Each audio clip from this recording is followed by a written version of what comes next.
मेरे प्यारे देशवासियों, नमस्कार। मन की बात में आप सबका स्वागत है, अभिनंदन है। आप सब इस समय योग की ऊर्जा और अंतर्राष्ट्रीय योग दिवस की स्मृतियों से भरे होंगे। इस बार भी 21 जून को देश दुनिया के करोड़ों लोगों ने अंतर्राष्ट्रीय योग दिवस में हिस्सा लिया। आपको याद है 10 साल पहले इसका प्रारंभ हुआ और 10 साल में ये सिलसिला हर साल पहले से भी ज्यादा भव्य बनता जा रहा है। ये इस बात का भी संकेत है कि ज्यादा से ज्यादा लोग अपने दैनिक जीवन में योग को अपना रहे हैं। हमने इस बार योग दिवस की कितनी ही आकर्षक तस्वीरें देखी हैं। विशाखापत्तनम के समुद्र तट पर 3 लाख लोगों ने एक साथ योग किया। विशाखापत्तनम से ही एक और अद्भुत दृश्य सामने आया। 2000 से ज्यादा आदिवासी छात्रों ने 108 मिनट तक 108 सूर्य नमस्कार किए। सोचिए कितना अनुशासन, कितना समर्पण रहा होगा। हमारे नौसेना के जहाजों पर भी योग की भव्य झलक दिखी। तेलंगाना में 3000 दिव्यांग साथियों ने एक साथ योग शिविर में भाग लिया। उन्होंने दिखाया कि योग किस तरह सशक्तिकरण का माध्यम भी है। दिल्ली के लोगों ने योग को स्वच्छ यमुना के संकल्प से जोड़ा और यमुना तट पर जाकर योग किया। जम्मू कश्मीर में चिनाब ब्रिज, जो दुनिया का सबसे ऊंचा रेलवे ब्रिज है, वहां भी लोगों ने योग किया। हिमालय की बर्फीली चोटियां और आईटीबीपी के जवान, वहां भी योग दिखा। साहस और साधना साथ साथ चले। गुजरात के लोगों ने भी एक नया इतिहास रचा। वडनगर में 2121 लोगों ने एक साथ भुजंगासन किया और नया रिकॉर्ड बना दिया। न्यूयॉर्क, लंदन, टोक्यो, पेरिस, दुनिया के हर बड़े शहर से योग की तस्वीरें आई और हर तस्वीर में एक बात खास रही, शांति, स्थिरता और संतुलन। इस बार की थीम भी बहुत विशेष थी, yoga for one earth one health, यानी एक पृथ्वी एक स्वास्थ्य। ये सिर्फ एक नारा नहीं है, एक दिशा है जो हमें वसुधैव कुटुंबकम का एहसास कराती है। मुझे विश्वास है इस बार के योग दिवस की भव्यता ज्यादा से ज्यादा लोगों को योग को अपनाने के लिए जरूर प्रेरित करेगी। मेरे प्यारे देशवासियों, जब कोई तीर्थ यात्रा पर निकलता है तो एक ही भाव सबसे पहले मन में आता है, चलो बुलावा आया है। यही भाव हमारे धार्मिक यात्राओं की आत्मा है। ये यात्राएं शरीर के अनुशासन का, मन की शुद्धि का, आपसी प्रेम और भाईचारे का, प्रभु से जुड़ने का माध्यम है। इनके अलावा इन यात्राओं का एक और बड़ा पक्ष होता है। ये धार्मिक यात्राएं सेवा के अवसरों का एक महा अनुष्ठान भी होती है। जब कोई भी यात्रा होती है तो जितने लोग यात्रा पर जाते हैं उससे ज्यादा लोग तीर्थ यात्रियों की सेवा के काम में जुटते हैं। जगह जगह भंडारे और लंगर लगते हैं। लोग सड़कों के किनारे प्याऊ लगवाते हैं। सेवा भाव से ही मेडिकल कैंप और सुविधाओं की व्यवस्था की जाती है। कितने ही लोग अपने खर्च से तीर्थ यात्रियों के लिए धर्मशालाओं की और रहने की व्यवस्था करते हैं। साथियों, लंबे समय के बाद कैलाश मानसरोवर यात्रा का फिर से शुभारंभ हुआ है। कैलाश मानसरोवर यानी भगवान शिव का धाम। हिंदू, बौद्ध, जैन हर परंपरा में कैलाश को श्रद्धा और भक्ति का केंद्र माना गया है। साथियों, 3 जुलाई से पवित्र अमरनाथ यात्रा शुरू होने जा रही है और सावन का पवित्र महीना भी कुछ ही दिन दूर है। अभी कुछ दिन पहले हमने भगवान जगन्नाथ जी की रथ यात्रा भी देखी है। उड़ीसा हो, गुजरात हो, या देश का कोई और कोना, लाखों श्रद्धालु इस यात्रा में शामिल होते हैं। उत्तर से दक्षिण, पूरब से पश्चिम, ये यात्राएं एक भारत श्रेष्ठ भारत के भाव का प्रतिबिंब है। जब हम श्रद्धा भाव से, पूरे समर्पण से और पूरे अनुशासन से अपनी धार्मिक यात्रा संपन्न करते हैं तो उसका फल भी मिलता है। मैं यात्राओं पर जा रहे सभी सौभाग्यशाली श्रद्धालुओं को अपनी शुभकामनाएं देता हूँ। जो लोग सेवा भावना से इन यात्राओं को सफल और सुरक्षित बनाने में जुटे हैं, उन्हें भी साधुवाद देता हूँ। मेरे प्यारे देशवासियों, अब मैं आपको देश की तो ऐसी उपलब्धियों के बारे में बताना चाहता हूँ जो आपको गर्व से भर देंगी। इन उपलब्धियों की चर्चा वैश्विक संस्थाएं कर रही हैं। WHO यानी विश्व स्वास्थ्य संगठन और ILO यानी इंटरनेशनल लेबर ऑर्गेनाइजेशन ने देश की इन उपलब्धियों की भरपूर सराहना की है। पहली उपलब्धि तो हमारे स्वास्थ्य से जुड़ी है। आप में से बहुत से लोगों ने आंखों की एक बीमारी के बारे में सुना होगा, ट्रैकोमा। ये बीमारी बैक्टीरिया से फैलती है। एक समय था जब ये बीमारी देश के कई हिस्सों में आम थी। ध्यान नहीं दिया जाए तो इस बीमारी से धीरे धीरे आंखों की रोशनी तक चली जाती थी। हमने संकल्प लिया कि ट्रैकोमा को जड़ से खत्म करेंगे और मुझे आपको ये बताते हुए बहुत खुशी है कि विश्व स्वास्थ्य संगठन यानी WHO ने भारत को ट्रैकोमा फ्री घोषित कर दिया है। अब भारत ट्रैकोमा मुक्त देश बन चुका है। ये उन लाखों लोगों की मेहनत का फल है जिन्होंने बिना थके, बिना रुके इस बीमारी से लड़ाई लड़ी। ये सफलता हमारे हेल्थ वर्कर्स की है। स्वच्छ भारत अभियान से भी इसे मिटाने में बड़ी मदद मिली। जल जीवन मिशन का भी इस सफलता में बड़ा योगदान रहा। आज जब घर घर नल से साफ पानी पहुंच रहा है तो ऐसी बीमारियों का खतरा कम हो गया है। विश्व स्वास्थ्य संगठन WHO ने भी इस बात की सराहना की है कि भारत ने बीमारी से निपटने के साथ साथ उसके मूल कारणों को भी दूर किया है। साथियों, आज भारत में ज्यादातर आबादी किसी न किसी सोशल प्रोटेक्शन बेनिफिट का फायदा उठा रही है और अभी हाल ही में इंटरनेशनल लेबर ऑर्गेनाइजेशन ILO की बड़ी अहम रिपोर्ट आई है। इस रिपोर्ट में कहा गया है कि भारत की 64%, 64% से ज्यादा आबादी को अब कोई न कोई सोशल प्रोटेक्शन बेनिफिट जरूर मिल रहा है। सामाजिक सुरक्षा ये दुनिया की सबसे बड़ी कवरेज में से एक है। आज देश के लगभग 95 करोड़ 95 करोड़ लोग किसी न किसी सोशल सिक्योरिटी योजना का लाभ पा रहे हैं, जबकि 2015 तक 25 करोड़ से भी कम लोगों तक सरकारी योजनाएं पहुंच पाती थी।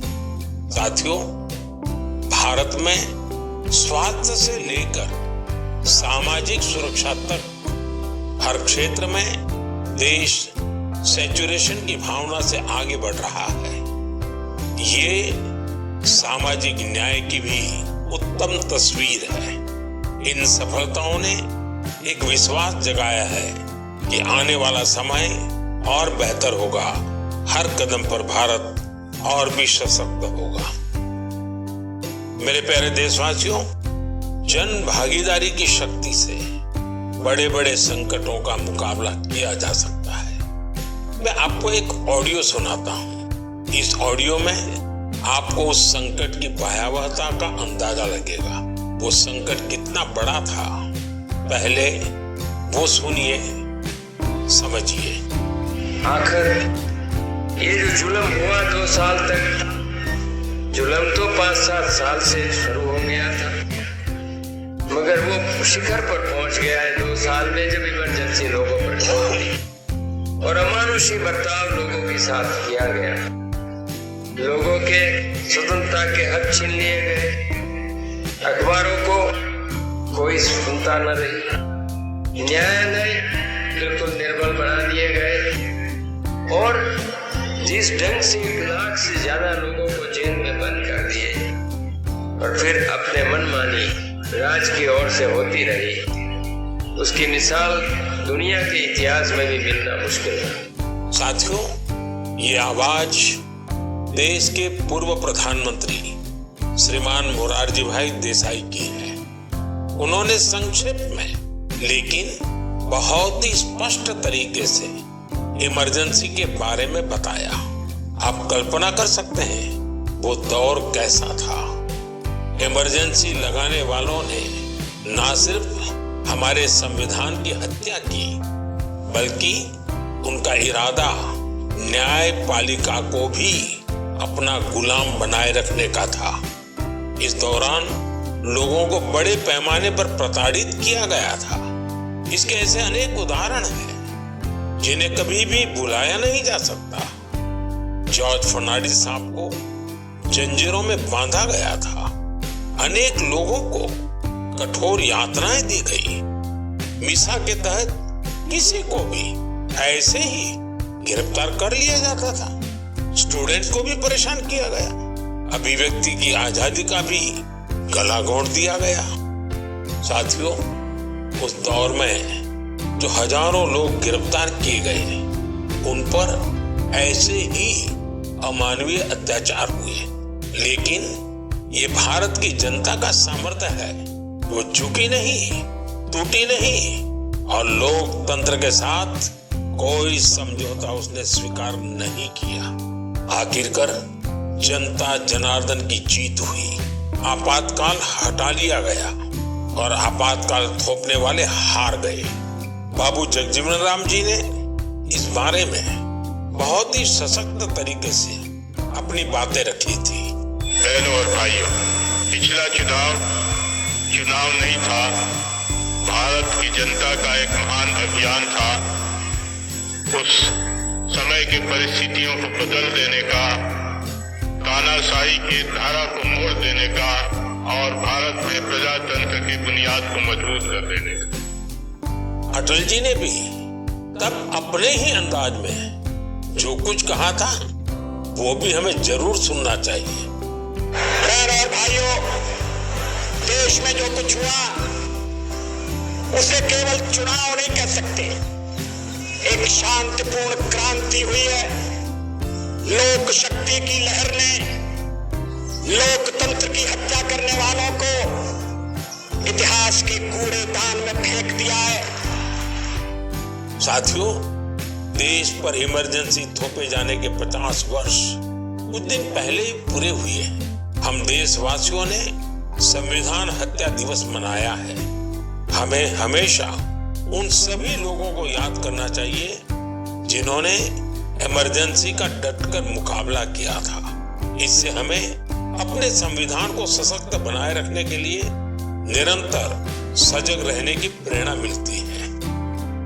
मेरे प्यारे देशवासियों, आप एक तस्वीर की कल्पना कीजिए। सुबह की धूप पहाड़ियों को छू रही है। धीरे धीरे उजाला मैदानों की ओर बढ़ रहा है और उसी रोशनी के साथ बढ़ रही है फुटबॉल प्रेमियों की टोली। सीटी बजती है और कुछ ही पलों में मैदान तालियों और नारों से गूंज उठता है। हर पास, हर गोल के साथ लोगों का उत्साह बढ़ रहा है। आप सोच रहे होंगे कि कौन सी खूबसूरत दुनिया है। साथियों, ये तस्वीर असम के एक प्रमुख क्षेत्र बोडोलैंड की वास्तविकता है। बोडोलैंड आज अपने एक नए रूप के साथ देश के सामने खड़ा है। यहाँ के युवाओं में जो ऊर्जा है, जो आत्मविश्वास है, वो फुटबॉल के मैदान में सबसे ज्यादा दिखता है। बोडो टेरिटोरियल एरिया में बोडोलैंड कैंप कप का आयोजन हो रहा है। ये सिर्फ एक टूर्नामेंट नहीं है, ये एकता और उम्मीद का उत्सव बन गया है। 3700 से ज्यादा टीमें, करीब 70,000 खिलाड़ी और उनमें भी बड़ी संख्या में हमारी बेटियों की भागीदारी। ये आंकड़े बोडोलैंड में बड़े बदलाव की गाथा सुना रहे हैं। बोडोलैंड अब देश के खेल नक्शे पर, स्पोर्ट्स के मैप पर अपनी चमक और बढ़ा रहा है। साथियों, एक समय था जब संघर्ष ही यहाँ की पहचान थी। तब यहाँ के युवाओं के लिए रास्ते सीमित थे, लेकिन आज उनकी आंखों में नए सपने हैं और दिलों में आत्मनिर्भरता का हौसला है। यहाँ से निकले फुटबॉल खिलाड़ी अब बड़े स्तर पर अपनी पहचान बना रहे हैं। हालीचरण नारजारी, दुर्गा बोरो, अपूर्वा नारजारी, मनबीर बसुमतारी, ये सिर्फ फुटबॉल खिलाड़ियों के नाम नहीं है, ये उस नई पीढ़ी की पहचान है जिन्होंने बोडोलैंड को मैदान से राष्ट्रीय मंच तक पहुंचाया। इनमें से कई ने सीमित संसाधनों में अभ्यास किया, कई ने कठिन परिस्थितियों में अपने रास्ते बनाए और आज इनका नाम लेकर देश के कितने ही नन्हे बच्चे अपने सपनों की शुरुआत करते हैं। साथियों, अगर हमें अपने सामर्थ्य का विस्तार करना है तो सबसे पहले हमें अपनी फिटनेस और वेलबीइंग पर ध्यान देना होगा। कैसे साथियों? फिटनेस के लिए, ओबेसिटी कम करने के लिए मेरा एक सुझाव आपको याद है ना? खाने में 10% तेल कम करो, मोटापा घटाओ। जब आप फिट होंगे तो जीवन में और ज्यादा सुपर हिट होंगे। मेरे प्यारे देशवासियों, हमारा भारत जिस तरह अपनी क्षेत्रीय, भाषाई और सांस्कृतिक विविधता के लिए जाना जाता है, उसी तरह कला, शिल्प और कौशल की विविधता भी हमारे देश की एक बड़ी खूबी है। आप जिस क्षेत्र में जाएंगे वहां की कुछ न कुछ खास और लोकल चीज के बारे में आपको पता चलेगा। हम अक्सर मन की बात में देश के ऐसे यूनिक प्रोडक्ट्स के बारे में बात करते हैं। ऐसा ही एक प्रोडक्ट है मेघालय का एरी सिल्क। इसे कुछ दिन पहले ही जीआई टैग मिला है। एरी सिल्क मेघालय के लिए एक धरोहर की तरह है। यहाँ की जनजातियों ने, खासकर खासी समाज के लोगों ने पीढ़ियों से इसे सहेजा भी है और अपने कौशल से समृद्ध भी किया है। इस सिल्क की कई ऐसी खूबियां हैं जो इसे बाकी फैब्रिक से अलग बनाती हैं। इसकी सबसे खास बात है इसे बनाने का तरीका। इस सिल्क को जो रेशम के कीड़े बनाते हैं उसे हासिल करने के लिए कीड़ों को मारा नहीं जाता है, इसलिए इसे अहिंसा सिल्क भी कहते हैं। आजकल दुनिया में ऐसे प्रोडक्ट्स की डिमांड तेजी से बढ़ रही है जिनमें हिंसा न हो और प्रकृति पर उनका कोई दुष्प्रभाव न पड़े। इसलिए मेघालय का एरी सिल्क ग्लोबल मार्केट के लिए एक परफेक्ट प्रोडक्ट है। इसकी एक और खास बात है, ये सिल्क सर्दी में गर्म करता है और गर्मियों में ठंडक देता है। इसकी एक खूबी इसे ज्यादातर जगहों के लिए अनुकूल बना देती है। मेघालय की महिलाएं अब सेल्फ हेल्प ग्रुप के जरिए अपनी इस धरोहर को और बड़े स्केल पर आगे बढ़ा रही है। मैं मेघालय के लोगों को एरी सिल्क को जीआई टैग मिलने पर बधाई देता हूँ। मैं आप सबसे भी अपील करूंगा, आप भी एरी सिल्क से बने कपड़ों को जरूर ट्राई करें। और हाँ, khadi, handloom, handicraft, vocal for local, इन्हें भी आपको हमेशा याद रखना है। ग्राहक भारत में बने प्रोडक्ट ही खरीदें और व्यापारी भारत में बने प्रोडक्ट ही बेचें, तो आत्मनिर्भर भारत अभियान को नई ऊर्जा मिलेगी। मेरे प्यारे देशवासियों, विमेन लेड डेवलपमेंट का मंत्र भारत का नया भविष्य गढ़ने के लिए तैयार है। हमारी माताएं, बहनें, बेटियां आज सिर्फ अपने लिए ही नहीं बल्कि पूरे समाज के लिए नई दिशा बना रही हैं। आप तेलंगाना के भद्राचलम की महिलाओं की सफलता के बारे में जानेंगे तो आपको भी अच्छा लगेगा। ये महिलाएं कभी खेतों में मजदूरी करती थी, रोजी रोटी के लिए दिन भर मेहनत करती थी। आज वही महिलाएं मिलेट्स श्री अन्न से बिस्किट बना रही है। भद्रादी मिलेट मैजिक नाम से ये बिस्किट हैदराबाद से लंदन तक जा रहे हैं। भद्राचलम की इन महिलाओं ने सेल्फ हेल्प ग्रुप से जुड़कर ट्रेनिंग ली। साथियों, इन महिलाओं ने एक और सराहनीय काम किया है।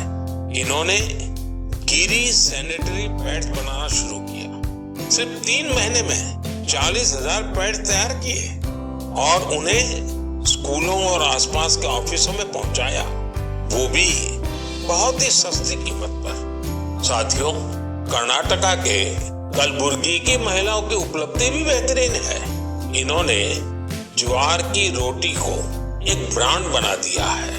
इन्होंने जो कोऑपरेटिव बनाई है उसमें हर रोज 3000 से ज्यादा रोटियां बन रही हैं। इन रोटियों की खुशबू अब सिर्फ गांव तक सीमित नहीं है। बेंगलुरु में स्पेशल काउंटर खुल चुका है। ऑनलाइन फूड प्लेटफॉर्म पर ऑर्डर आ रहे हैं। कलबुर्गी की रोटी अब बड़े शहरों के किचन तक पहुंच रही है। इसका बहुत शानदार असर इन महिलाओं पर पड़ा है। उनकी आय बढ़ रही है। साथियों, अलग अलग राज्यों की इन गाथाओं में अलग अलग चेहरे हैं, लेकिन उनकी चमक एक जैसी है। ये चमक है आत्मविश्वास की, आत्मनिर्भरता की। ऐसा ही एक चेहरा है मध्य प्रदेश की सुमा उइके। सुमा जी का प्रयास बहुत सराहनीय है। उन्होंने बालाघाट जिले के कटंगी ब्लॉक में सेल्फ हेल्प ग्रुप से जुड़कर मशरूम की खेती और पशुपालन की ट्रेनिंग ली। इससे उन्हें आत्मनिर्भरता की राह मिल गई।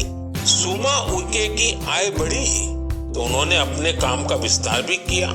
छोटे से प्रयास से शुरू हुआ ये सफर अब दीदी कैंटीन और थर्मल थेरेपी सेंटर तक पहुंच चुका है। देश के कोने कोने में ऐसी ही अनगिनत महिलाएं अपना और देश का भाग्य बदल रही हैं।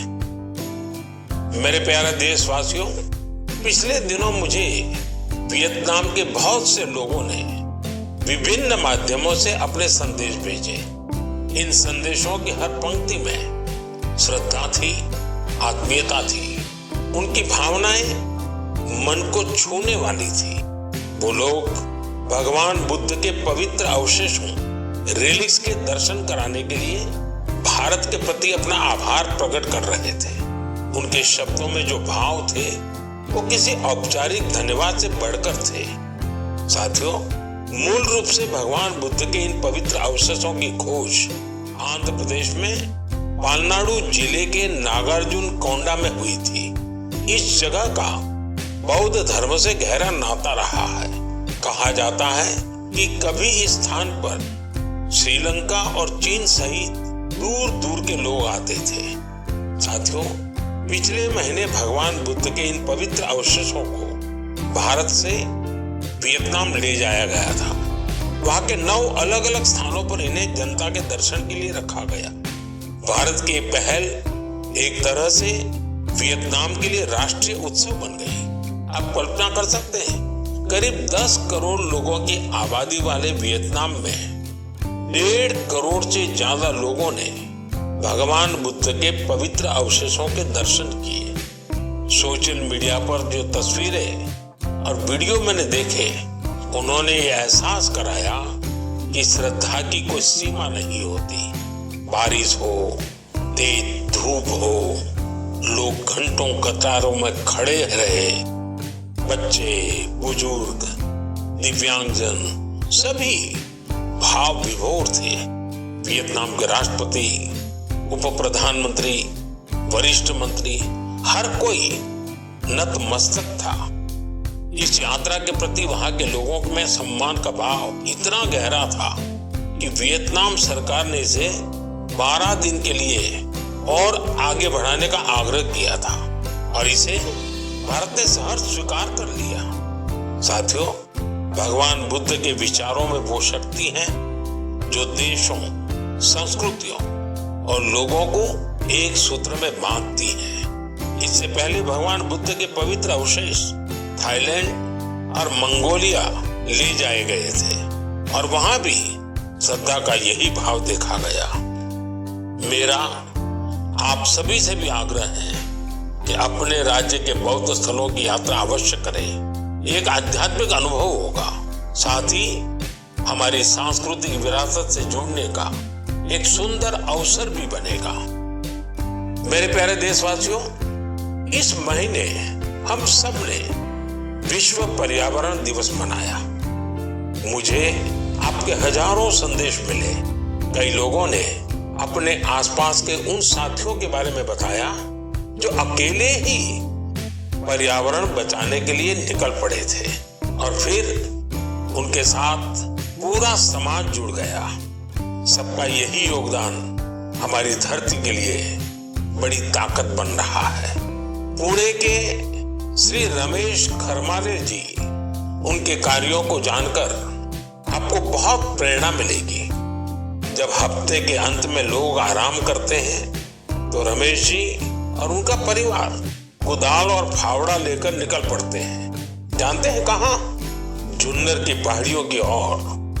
धूप हो या ऊंची चढ़ाई, उनके कदम रुकते नहीं। वो झाड़ियां साफ करते हैं, पानी रोकने के लिए ट्रेंच खोदते हैं और बीज बोते हैं। उन्होंने सिर्फ 2 महीनों में 70 ट्रेंच बना डाले। रमेश जी ने कई सारे छोटे तालाब बनाए हैं, सैकड़ों पेड़ लगाए हैं। वो एक ऑक्सीजन पार्क भी बनवा रहे हैं।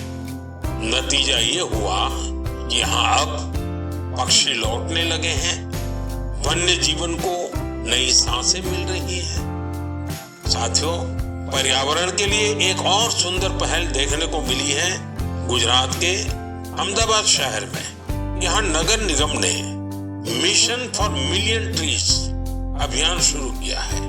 लक्ष्य है लाखों पेड़ लगाना। इस अभियान की एक खास बात है सिंदूर वन। यह वन ऑपरेशन सिंदूर के वीरों को समर्पित है। सिंदूर के पौधे उन बहादुरों की याद में लगाए जा रहे हैं जिन्होंने देश के लिए सब कुछ समर्पित कर दिया। यहाँ एक और अभियान को नई गति दी जा रही है, एक पेड़ माँ के नाम। इस अभियान के तहत देश में करोड़ों पेड़ लगाए जा चुके हैं। आप भी अपने आप के गांव या शहर में चल रहे ऐसे अभियान में जरूर हिस्सा लीजिए। पेड़ लगाइए, पानी बचाइए, धरती की सेवा कीजिए, क्योंकि जब हम प्रकृति को बचाते हैं तो असल में हम अपनी आने वाली पीढ़ियों को सुरक्षित करते हैं। साथियों, महाराष्ट्र के एक गांव ने भी बड़ी शानदार मिसाल पेश की है। छत्रपति संभाजीनगर जिले की ग्राम पंचायत है पाटोदा। ये कार्बन न्यूट्रल गांव पंचायत है। इस गांव में कोई अपने घर के बाहर कचरा नहीं फेंकता। हर घर से कचरा इकट्ठा करने की पूरी व्यवस्था है। यहाँ गंदे पानी का ट्रीटमेंट भी होता है। बिना साफ किए कोई पानी नदी में नहीं जाता। यहाँ उपलों से अंतिम संस्कार होता है और उस राख से दिवंगत के नाम पर पौधा लगाया जाता है। इस गांव में साफ सफाई भी देखते ही बनती है। छोटी छोटी आदतें जब सामूहिक संकल्प बन जाती हैं तो बड़ा बदलाव तय हो जाता है। मेरे प्यारे साथियों, इस समय सबकी निगाहें इंटरनेशनल स्पेस सेंटर पर भी है। भारत ने एक नया इतिहास रचा है। मेरी कल ग्रुप कैप्टन शुभांशु शुक्ला से बात भी हुई है। आपने भी शुभांशु से मेरी बातचीत को जरूर सुना होगा। अभी शुभांशु को कुछ और दिन इंटरनेशनल स्पेस सेंटर रहना है। हम मिशन के बारे में और बातें करेंगे, लेकिन मन की बात के अगले एपिसोड में। अब समय है इस एपिसोड में आपसे विदा लेने का। लेकिन साथियों, जाते जाते मैं आपको एक खास दिन की याद दिलाना चाहता हूँ। 1 जुलाई परसों यानी 1 जुलाई को हम 2 बेहद महत्वपूर्ण प्रोफेशंस का सम्मान करते हैं, डॉक्टर्स और सीए। ये दोनों ही समाज के ऐसे स्तंभ हैं जो हमारी जिंदगी को बेहतर बनाते हैं। डॉक्टर हमारे स्वास्थ्य के रक्षक हैं और सीए चार्टर्ड अकाउंटेंट आर्थिक जीवन के मार्गदर्शक हैं।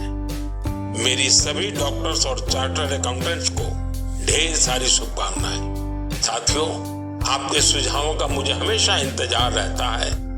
मन की बात का अगला एपिसोड आपके इन्हीं सुझावों से और समृद्ध होगा।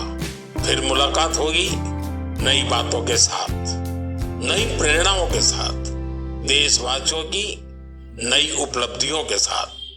बहुत बहुत धन्यवाद। नमस्कार।